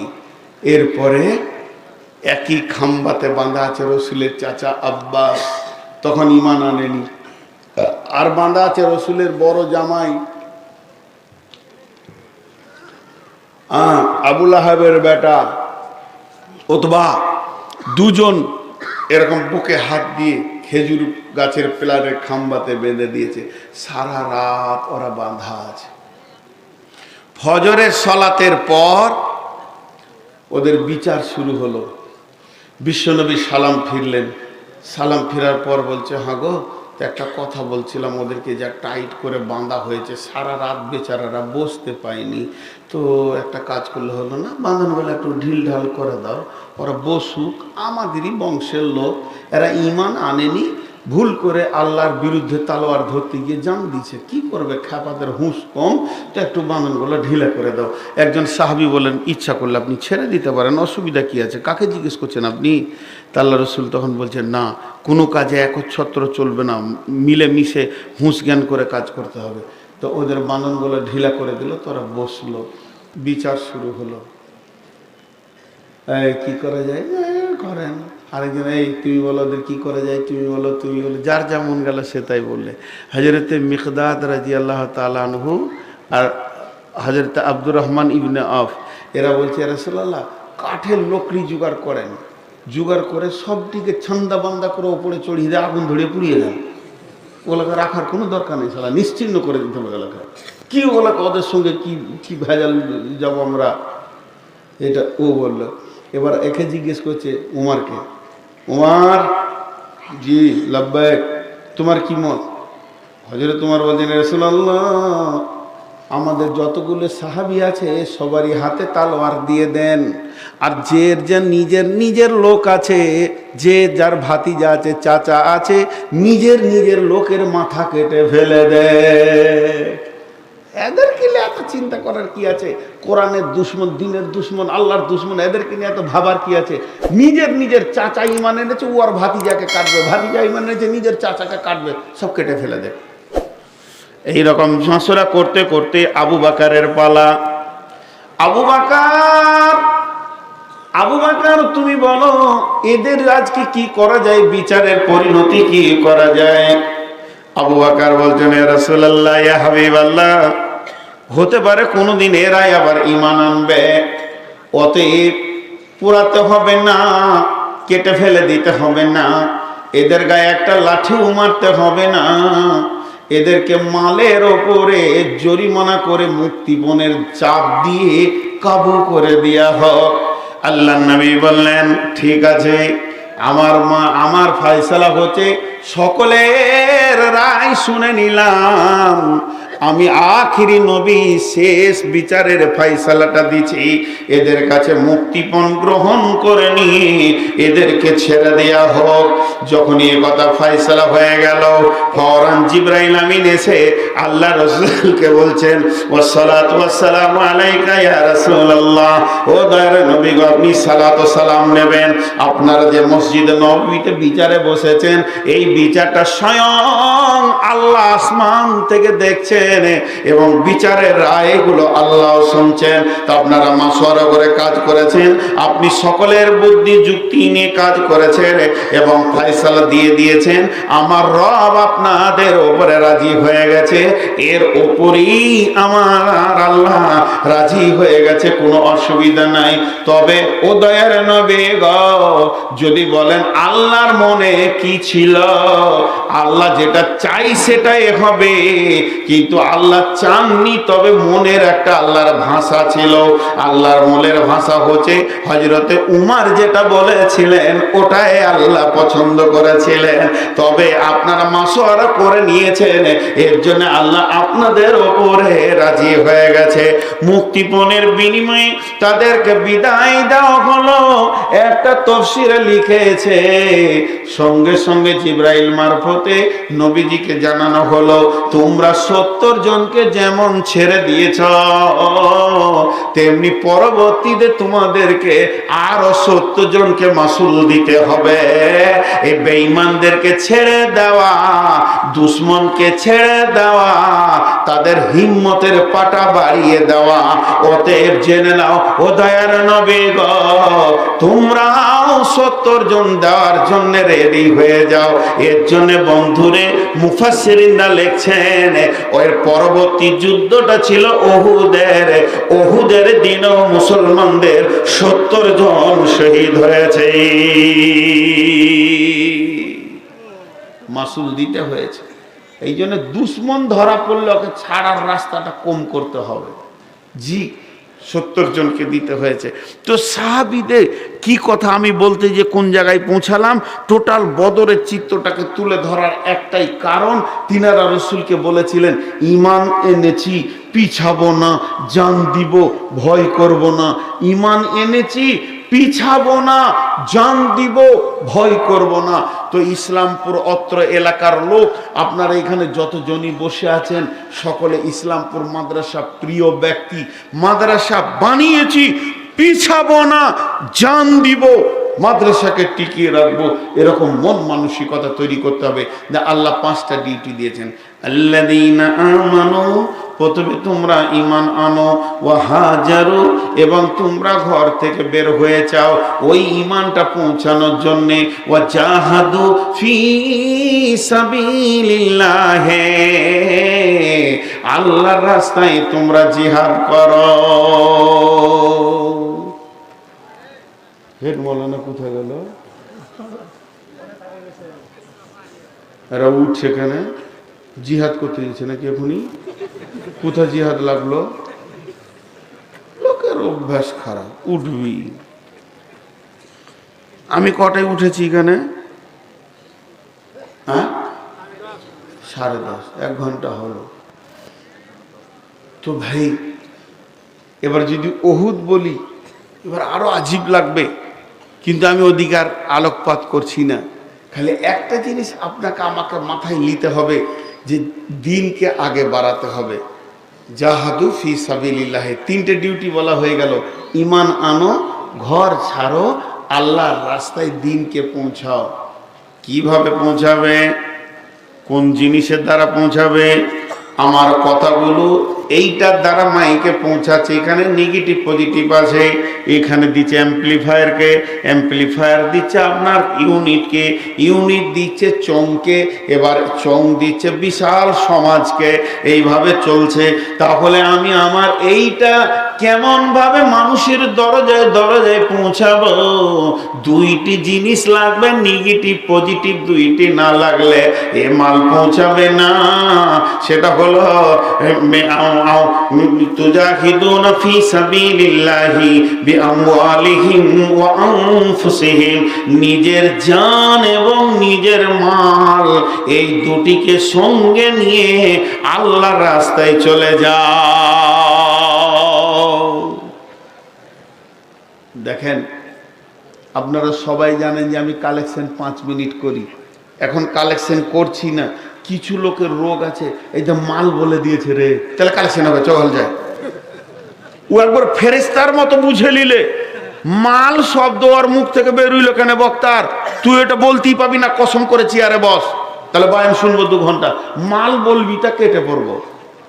জি, দিনাজপুর বলে একটা ডিস্ট্রিক্ট আছে, ওই দিনাজপুর জেলাতে যদি জালসা করতে যে মাল শব্দ বলা হয়, যে মাল আল্লাহর রাস্তায় দান করো, এটা একবার বলে দিলে এইরকম মাহফিল 3 মিনিটে জিরো।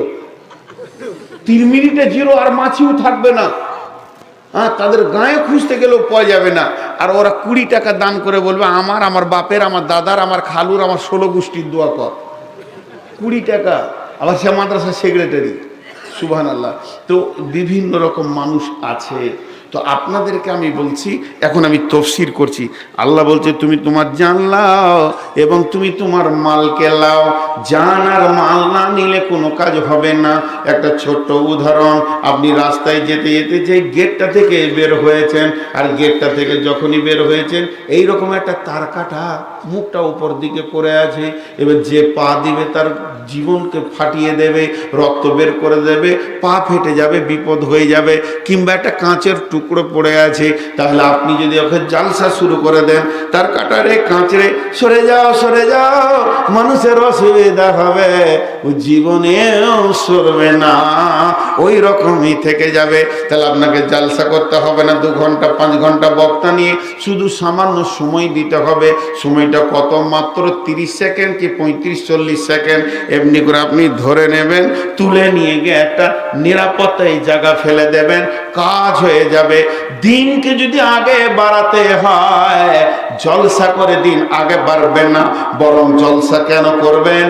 বিশ্বনবী তবুকের যুদ্ধের আগে বয়ান শুনিয়েছেন, আমার রব লম্বা লম্বা আয়াত শুনিয়েছেন। তাহলে মানুষের দিলটাকে যদি তৈরি করতে হয়, মনকে যদি তৈরি করতে হয়, তার আগে বক্তব্যের প্রয়োজন আছে, লাভের প্রয়োজন আছে। কি কাজ করলে কি পাওয়া যায়, এর জন্য এটা বক্তব্য হয়ে যাবে। এটা তবলিগ নয়, দরজায় দরজায় ঘোরার নাম হচ্ছে তবলিগ। তাহলে দিনকে জান আর মাল নিয়ে পৌঁছাতে হবে। বিশ্বনবী সংসদ ডেকে দিলেন, যখন খন্দকের খবর কাছে আসলো, বিশ্বনবী সকলকে বললেন বসে যাও রে আমার সাহাবীরা। সাহাবীরা বসে গেলেন। আল্লাহর নবী বলছেন শোনো, আমি খবর পেয়েছি গোয়েন্দা মারফতে, মক্কার কাফের মুশরিকেরা মদিনার উপরে আক্রমণ করার জন্য মদিনার আশেপাশে গোত্রগুলোকে খেজুরের লোভ দেখিয়ে তাদেরকে হায়ার করে চলে গেছে। হে মক্কার মদিনার লোকেরা, তোমরা একটা কাজ করো, তোমরা খেজুরগুলোকে আমাকে আগে আগে জমা করে দাও, আর এই খেজুরগুলো আমরা যদি আগে বন্টন করে দিই, তাহলে ওদের খেজুর আর নেবে না, ওদের হয়ে জিদ্দ করবে না। একজন সাহাবী উঠে দাঁড়িয়ে বলেন, ইয়া রাসূলুল্লাহ, ইয়া হাবিবাল্লাহ, ও শফিউল মুজনাবিন, রাহমাতুল লিল আলামিন, দয়ার নবী গো, আপনি একটিবার বলেন এটা কি আপনার ফায়সালা? যদি আপনি ফায়সালা ইশারা দেন, ঈমান এনেছি, ঘরে যা খেজুর আছে এনে জমা করে দিব মসজিদে নববীতে, এরপর আপনি বন্টন করেন, যা করবেন করেন, আপনার বিরুদ্ধে কোনো কথা বলবো না। তবে যদি আমাকে কথা বলার একটু সুযোগ দেন ও দয়ার নবী গো, তাহলে আমার মনের ভাষাটা আমিও বলি। বলে তুমি কি বলবে বলো, আমি তোমাদের উপরে হুকুম চালাচ্ছি না, আমি আমার মনের কথাটা বললাম। বিশ্বনবী বলছেন আমি আমার মনের কথাটা বললাম, তবে তোমাদেরকেও সুযোগ দিচ্ছি, তোমরা কি বলছো বলো। সাহাবীরা বলছেন ইয়া রাসূলুল্লাহ, আপনি দোয়া করেন, আপনার দোয়া আমাদের সঙ্গে আছে, আল্লাহর মদদ আমাদের সঙ্গে আছে। যেখানে রসুলের দোয়া আল্লাহর মদদ আছে, সেখানে মদিনার খেজুর তো দূরের কথা, বেঈমানদেরকে একটা আঁটি নিয়ে যেতে দিব না, জিহাদ করব। দেখেন কত মজবুত ঈমান। বিশ্বনবী খুশি হয়ে গেলেন। তারপরে খন্দক খননে নামলেন। লম্বা চওড়া ঘটনা আছে। খন্দক খননে নামলেন, খন্দকের যুদ্ধ হলো, পরীক্ষা খনন করলেন। এই বুদ্ধিটা কে দিয়েছিলেন? হযরতে সালমান ফারসি রাদিয়াল্লাহু তাআলা আনহু। জি ভাই, আজকে আমাদেরকে আল্লাহ তাবারক ওয়া তাআলা 5টা জিনিস করতে বললেন, 5টা আমার বলা হয়ে গেছে। সেই 5টা কি?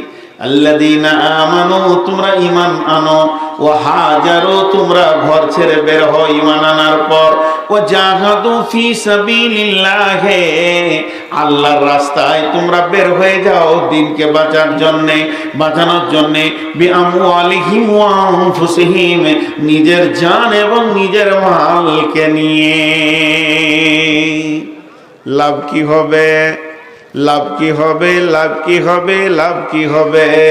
আল্লাহ বলছেন আযম দারাজাতান ইনদাল্লাহি ওয়া উলাইকা হুমুল ফাইজুন, বাশশিরুহুম রাব্বুহুম বিরহমাতিন মিনহু রিজওয়ানিন ওয়া জান্নাতিন লাহুম ফিহা নাঈমুম মুকিম খালিদিনা ফিহা আবাদা ইন্নাল্লাহা ইনদাহু আজরুন আযীম।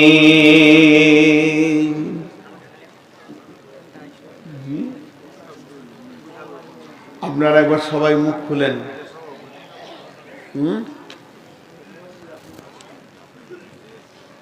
ওটাকে তোমার ব্যবস্থা আমি করব, মাল কিনো আরো। এই লোকটার প্রতি আমার দুর্বল আছে। এর মতো অপারেটর আমি পশ্চিমবঙ্গ বাংলাদেশ কোথাও দেখিনি। মাইক চালানোর দক্ষ লোক। মাল যদি না থাকে তা ফাল কি কারো পাঠায় মারবে? মাল কিনো, বড় মিউজিক মনিটর, খালি টাকাগুলা খেয়েছে আর ব্যাংকে জমা করছে। মাইক ভালো আছে মাশাআল্লাহ, এই বছর ভালোই চলছে, অপারেটর ভালো। যে আমি যে কথাটা আপনাদের সামনে এখন বলছি, দেখেন আল্লাহ তাবারক ওয়া তাআলা বলল তোমাদেরকে আমি 5টা জিনিসে। বদরের যে যুদ্ধে সাহাবীগুলো গিয়েছিল, ইসলামের প্রথম যুদ্ধের নাম কি? বদর। ইসলামের প্রথম যুদ্ধের নাম কি? এতগুলো লোক মুখ খুলে না। ইসলামের প্রথম যুদ্ধের নাম কি? বদর। তো এই বদর সাহাবীরা কি লাভ পেয়েছেন আল্লাহর কাছে? ফজিলত। জি, বদরি সাহাবীদের আগের গুনাহ মাফ, পিছের গুনাহ মাফ। কত বড় লাভ! বদরের যুদ্ধে 313 জন যারা গেছিলেন, তাদের পিছের গুনাহ তো মাফও আছে, আবার যতদিন বেঁচে থাকবে আগের গুনাহ মাফ। তার মানে পরোক্ষভাবে বলতে হবে এই সাহাবীগুলি জান্নাতি। আল্লাহ এদেরকে জান্নাতি বলেছেন পরোক্ষভাবে। জি,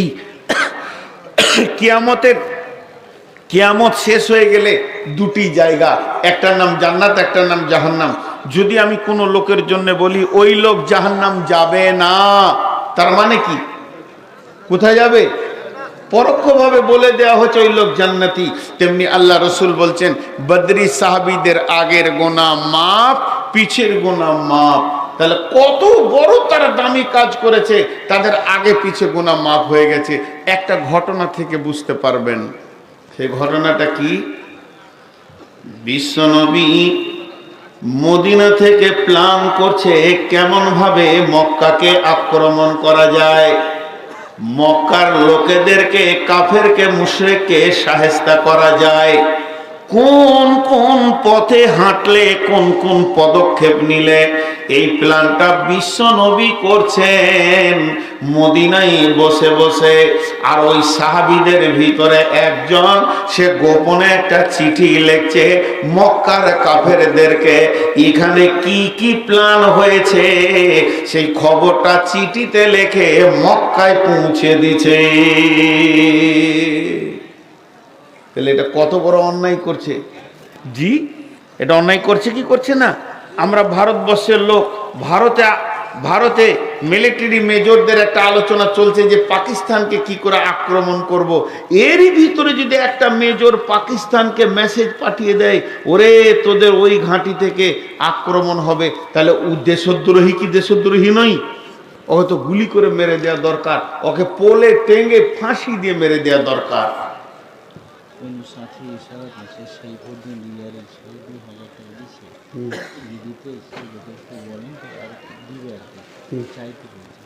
চাবো তো, হ্যাঁ কই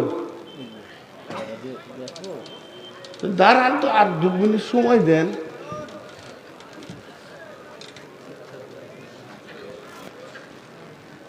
তাহলে এই লোকটা দেশদ্রোহী, ডাকেন ওনাকে। দেশদ্রোহী কি দেশদ্রোহী নয়? রসুলের সাহাবীদের ভিতরে মদিনাতে বসে রয়েছে, আর মদিনার গোপন খবরও মক্কার কাফেরদেরকে দিছে। কথাটা বুঝাতে পারলাম? সেই সাহাবীটার নাম হাতেম বিন বালতা। হাতিম তার নাম, সে বালতার ছেলে হাতিম। এই খবরটা জিবরাইল মারফতে নবীজি পেয়ে গেলেন। আর নবীজি যখন পেয়ে গেলেন, নবীজিকে জিবরাইল বললেন, ইয়া রাসূলুল্লাহ, আপনার সাহাবীদের ভিতরে একজন গোপন খবর, মদিনার খবর মক্কায় পৌঁছে দিছে, আর একজন মহিলা ওই চিঠিটা মক্কায় নিয়ে যেছে, সে অমুক একটা জায়গায় রয়েছে, তাকে তাড়াতাড়ি ধরেন। 2 জন সাহাবীকে পাঠানো হলো, একজন হলো হযরতে আলী, আর তার সাথে একজন, 2 জন ঘোড়া নিয়ে দ্রুত গতিতে দৌড়ে গিয়ে ঠিক যে জায়গায় জিবরাইল বলেছিলেন, রাসূলুল্লাহ সাল্লাল্লাহু আলাইহি ওয়াসাল্লাম যে জায়গার লোকেশন দিয়েছে, ওই জায়গায় গিয়ে দেখছে একজন মহিলা রয়েছে। হযরতে আলী বলছে, তোমার কাছে চিঠি আছে, দাও। বলছে, কি জানি চিঠি আবার কি জানার কথা। প্রথম অস্বীকার করছিল, যখন চাপ দিল তখন অস্বীকার করলো। হযরতে আলী শেষকালে বলল, তুমি যদি চিঠি না দাও, এবার তোমার গায়ে আমি হাত দিব এবং তোমাকে নাঙ্গা করব, চিঠি আমি বার করবই।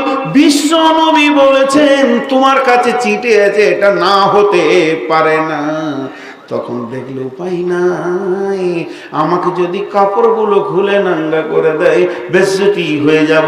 ও তখন হাতটা পেছন দিকে নিয়ে গিয়ে মাথার চুলের ঝুঁটির ভিতরে ওই গোপন চিঠিটাকে বের করলো।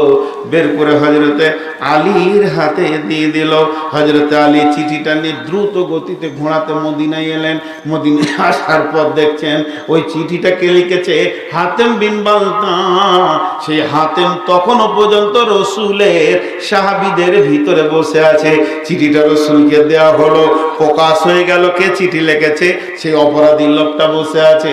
এমন সময় হযরত উমর উঠে দাঁড়িয়ে গেলেন, তলোয়ার বের করে নিলেন। বলছে, ইয়া রাসূলুল্লাহ, আবার কি সময় নিচ্ছেন? আপনি হুকুম করেন ওর মাথাটাকে কেটে ফেলে দিই, আমাদের গোপন খবর কাফেরদেরকে দেয়। এমন সময় নবীজি কি ভাষা ব্যবহার করছে দেখেন, উমর রে, তোমার মাথা কাটার অধিকার নাই। উমর রে, আমারও শাস্তি দেওয়ার অধিকার নাই। হাতেম বিন বালতা বদরের সাহাবীদের লিস্টে ওর নাম আছে। আর স্বয়ং আল্লাহ বলে দিয়েছেন, বদরের প্রান্তে যতজন হাজিরি দিয়েছে তাদের পিছের গুনাহ মাফ, আগের গুনাহ মাফ। অতএব ওর অন্যায়টা আল্লাহ মাফ করে দিয়েছে। তোমার আমার শাস্তি দেওয়ার কিছু নাই। হাতেম বিন মালতা চোখের পানি ছেড়ে বলছেন, ইয়া রাসূলুল্লাহ, আমি বড় অন্যায় করেছি, বুঝে নিলাম, তারপরও আমার কথাটা একটু শুনেন। আমার ছেলে মেয়ে এখনো মক্কাতে রয়েছে, তাদের উপরে দিনরাত অত্যাচার চলছে, তাদের চামড়াগুলো মেরে মেরে ঘা করে দিয়েছে, আর আমি এখানে রয়েছি। তাই আমি চিঠিটা দিলাম যাতে করে তাদের মারটা খানিকটা কম হবে, এই ভেবে দিয়েছিলাম। কিন্তু এত বড় গুনাহ করেছি ভাবতে পারিনি। আমিও তওবা করছি দয়ার নবী গো, এরকম পাপ আর আমি করব না। অতএব বন্ধুরে, আল্লাহ দ্বীনকে বাঁচানোর জন্য যখন মানুষ এগিয়ে আসবে, আল্লাহ তাবারক ওয়া তাআলা তার গুনাহকে মাফ করবেন এবং সম্মানকে আগে বাড়িয়ে দেবেন। জি, আল্লাহর গোলাম, রসুলের উম্মত, এগুলো ভাবি, এগুলো ঘটনা ইতিহাস শোনার জন্য নয়, তারা তারা জিন্দেগি দিয়ে তৈরি করে গেছেন, আর আমরা পাচ্ছি না। আল্লাহ বলছেন আমার দারাজাতান ইনদাল্লাহ, এই 5টা কাজ যে করবে আল্লাহর কাছে তার সম্মান বেড়ে যাবে, অনেক বেড়ে যাবে। কতটা বেড়েছে যে আল্লাহ গুনাহ মাফ করে দিয়েছে। ওয়াউলাইকা হুমুল ফাইজুন। এটা ফেরকে দেখে মনে হয় 3 দিনের নতুন বহু এসে বসেছে, তাহলে ঘুমটা ফুমটা নিয়ে চিনতেই পারি না ভাবছে কমিটির কোনো লোক আছে নাকি। ওয়াউলাইকা হুমুল ফাইজুন। ভাইয়া, শ্রদ্ধেয় ভাই এসে গেছেন, সময় আমি বেশি নিব না, তারপরও আমি এখানকার সন্তান, আমার লার পোতা আছে ইসলামপুরে, 5000 করে 20 জন অন্তত বলেন। আমি একটু অল্প সময় কালেকশন করব। আর ছাত্রগুলো কই রে বাবা, ওই ছাত্ররা তোরা একবার চাদর নিয়ে ঢোকতো, চাদর নিয়ে ঢোক, মজলিস ভাঙবো না, মজলিস থাক। মাদ্রাসার ছাত্র এই থাক, মাদ্রাসার ছাত্রগুলোকে ভর, যে ব্যাগ ট্যাগ দিয়ে দে, ভিতরে ঢুকে যাও। 5টা মিনিট টাইম নিচ্ছি, 5টা মিনিট মাত্র, ভিতরে ঢুকে ছাত্রগুলোকে ব্যাগ দিয়ে ভরে দে একটু বেশি করে। যাও, আপনারা প্রাণ খুলে এই গাছটাকে বাঁচিয়ে রাখেন, তাহলে আপনারা ফল পাবেন। এবছরও যথেষ্ট ফল এই গাছ থেকে আপনারা পেয়েছেন। অবাক লাগে, বাংলাদেশে বেশ কিছু বড় বড় লেভেলের লোক, সচিব, মন্ত্রী, এমপি, যারা আমার সঙ্গে বন্ধুসুলভ ব্যবহার করে, তারা বলে যে আপনি কোন মাদ্রাসায় পড়েছেন গো? ফিটু ডিলার কই, কোথায় আছে ও? এই ফিটু ডিলার কার পাশে বসে আছে, ওকে তুলে নিয়ে আসেন তো। ও তো নিজে আসবে না, ওর পাশে যে আছে সে তুলে নিয়ে আসে। তো ওরা বলে যে মাদ্রাসাটা কেমন, আমি ছবি দেখিয়েছি দূরে থেকে, তো অনেকে মনে করে যে বিশাল বড় ধনী এলাকা। আমি বলি অনেক গরিব। গরিব হলো ওদের অর্থে গরিব, ঘর বাড়িতে গরিব, কিন্তু ওদের হৃদয়টা বিরাট বড় লোক, ধনী, আপনাদের থেকেও বড় ধনী। তারা অনেক ছেলেকে আলিম করে দেশ বিদেশে দিয়েছে, মাশাআল্লাহ, সে নাম আপনাদের আছে। আজকে আমি নিজের নাম করছি না, আস্তাগফিরুল্লাহ বলতে খারাপ লাগবে, আমি আলিম নই, আমার অত জ্ঞান নাই, আমি বলেছি।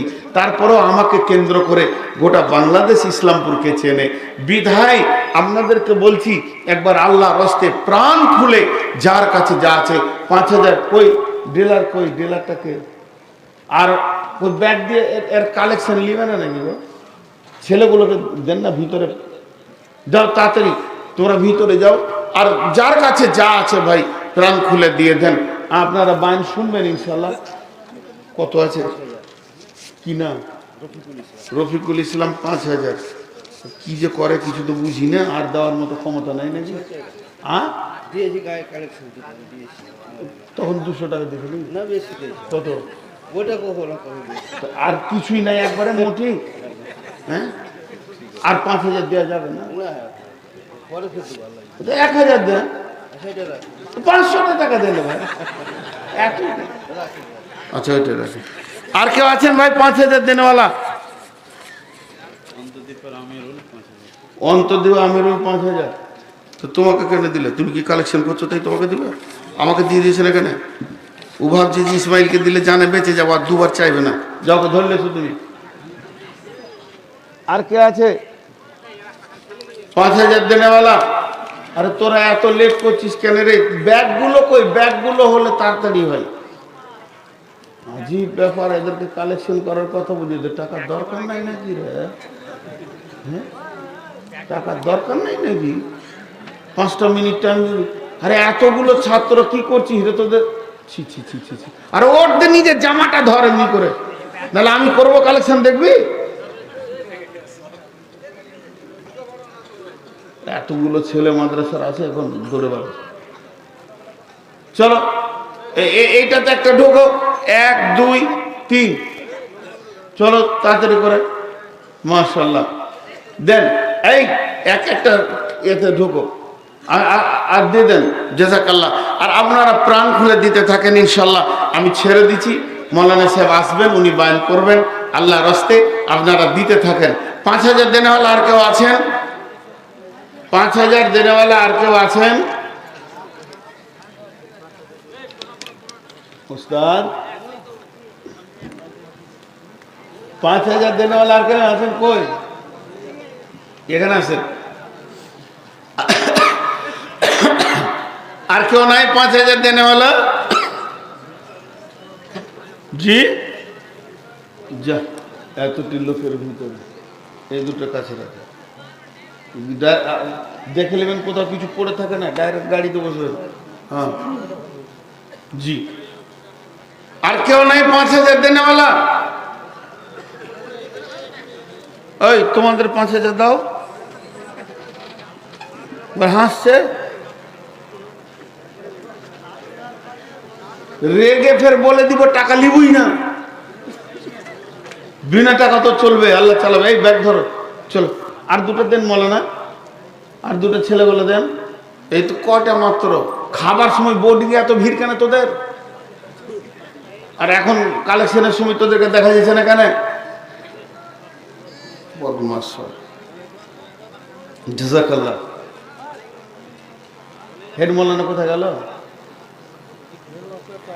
হ্যাঁ, আচ্ছা, তো কি করবো, ছেড়ে দেবো?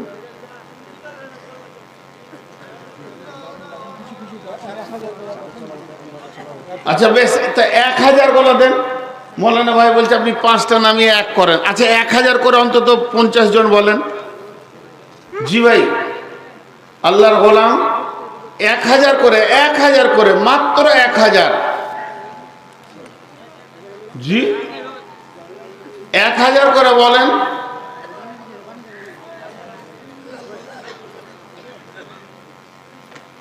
আরো কিছু ছেলে পেলে বলে ঢুকরে বাবু, ওইদিকে যাও না, পেছন দিকে যে কেউ নেই।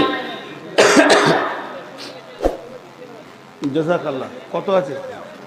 2 কেন 5 বলছি তো। আর নাই কিছু নাই, মোটে 500 টাকাও নাই।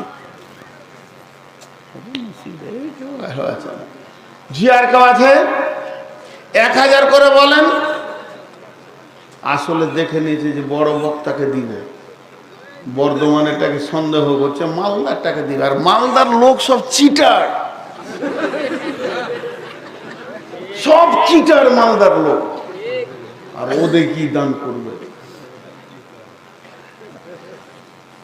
না জি, একজনা বাদ, খালি না যে, খালি না সাহেব বাদ, বাকি সবাই চিটার।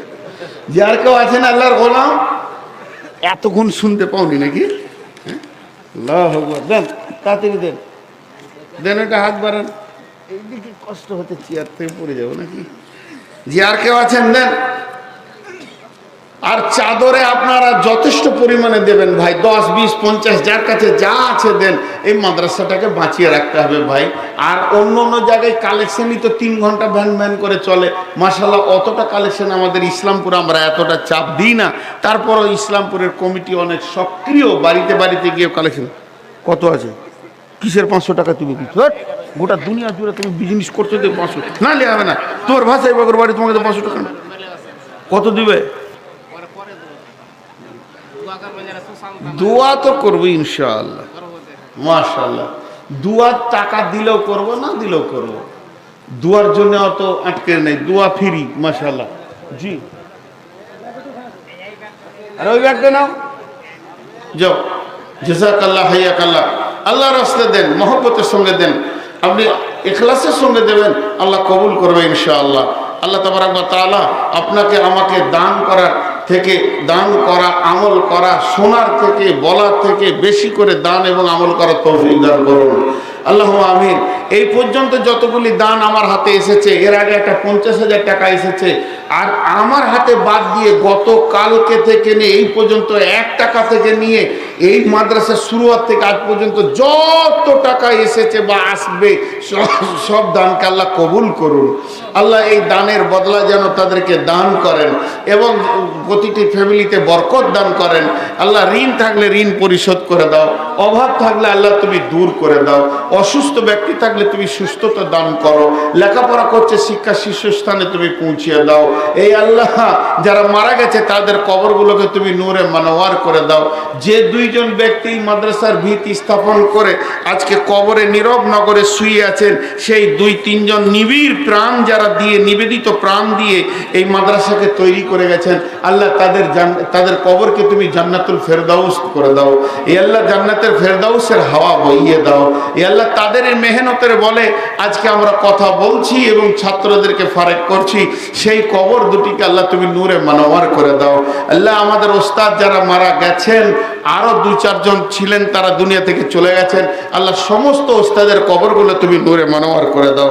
রব্বুল আলামিন আমাদের এই ছাত্র হিসাবে, সন্তান হিসেবে দোয়াগুলোকে তুমি কবুল করে নাও। আল্লাহুম্মা আমিন সুম্মা আমিন। আল্লাহ তাবারাক ওয়া তাআলা আপনাকে আমাকে বেশি করে আমল করার তৌফিক দান করুন। এরপরে নাকবি ভাই আসছেন, আর কোনো এলান করার প্রয়োজন নেই, উনি আসবেন এবং উনি পণ্ডিত মানুষ, আপনাদেরকে জ্ঞান গর্বের কথা শোনাবেন, ধৈর্য সহকারে শুনবেন। আল্লাহ তাবারাক ওয়া তাআলা আপনাকে আমাকে শোনা বলার থেকে বেশি করে তৌফিক, আমল করার তৌফিক দান করুন। আসসালামু আলাইকুম ওয়া রাহমাতুল্লাহি ওয়া বারাকাতুহু।